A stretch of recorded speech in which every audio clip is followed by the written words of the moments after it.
यदि अपने कर्तव्य का पालन किया जाए सत्य को साक्षी करके और भगवान का स्मरण होता रहे, तो इसी जन्म में गृहस्थ होते हुए भी, सांसारिक कार्यों को करते हुए भी वो भगवान की प्रसन्नता को प्राप्त हो सकता है। भगवान ने तस्मात् सर्वदा सर्वकालेषु माम निस्मर युद्ध च, अर्जुन को कह रहे हैं मेरा स्मरण बना रहे, और युद्ध माने अपने कर्तव्य का पालन। तो जो आपको पद मिला है, जो आपको भारत सरकार की सेवा मिली है, उस सेवा में ईमानदारी से हम अपने जो कर्तव्य हैं उनका पालन कर रहे हैं, और कोई भय नहीं और कोई प्रलोभन नहीं। ये दो चीजें जीव को अपने कर्तव्य से गिरा देती हैं, भय और प्रलोभन। किसी का दबाव या अर्थ की लोलुपता, ये दो हमें कर्तव्य च्युत कर देती हैं। तो इन दो से हमें बचना चाहिए। किसी का भय नहीं, जिसके सहायक भगवान हैं तो भय किसी का नहीं।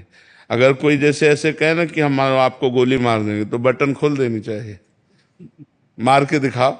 यदि उसको मंजूर है कि इसी क्षण हमें जाना है, तो हम चाहे जितने कवच बांध लें, बचेंगे नहीं।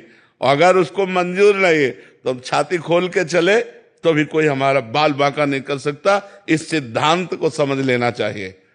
सीम के चाप सके को तासु, बड़ रखवार रमापति जासु।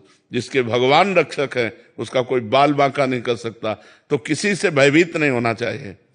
और प्रलोभन जो हमें भगवान ने धर्मयुक्त दिया है, उसी से हम अपनी इच्छाओं की पूर्ति करेंगे।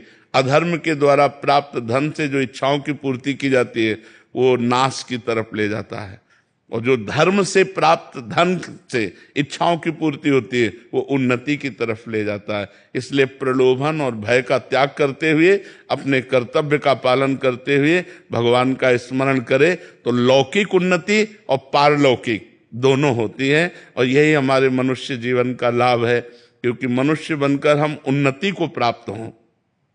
बहुत बड़ी उन्नति में आ गए। 83,99,999 योनियों को क्रॉस करके मनुष्य बने। 84 लाख योनियों में सबसे श्रेष्ठ योनि है। और उसमें भी हमें भगवान ने विवेकवान बनाया, हमें भगवान ने भारत सरकार की सेवा दी। तो अब हम ऐसे कर्म करें कि इससे नीचे न गिरे। इससे नीचे जीना अब आपके लिए नहीं हो सकता। जैसे मानो इतनी ऊंचाई पर हम आए मनुष्य जीवन में, और उसमें भी इसमें अब आप नीचा जीवन पसंद नहीं करेंगे, अब ऊंचा जीवन पसंद करेंगे। तो हम ऐसा भजन करें, ऐसा कर्तव्य करें कि हमारा पद ऊंचा हो, हमारी सेवा बढ़े और हम प्रभु को प्रसन्न करने वाले बने। हमारी भावना यही, अच्छे से स्वस्थ रहकर भारत की सेवा कीजिए और आगे बढ़िए।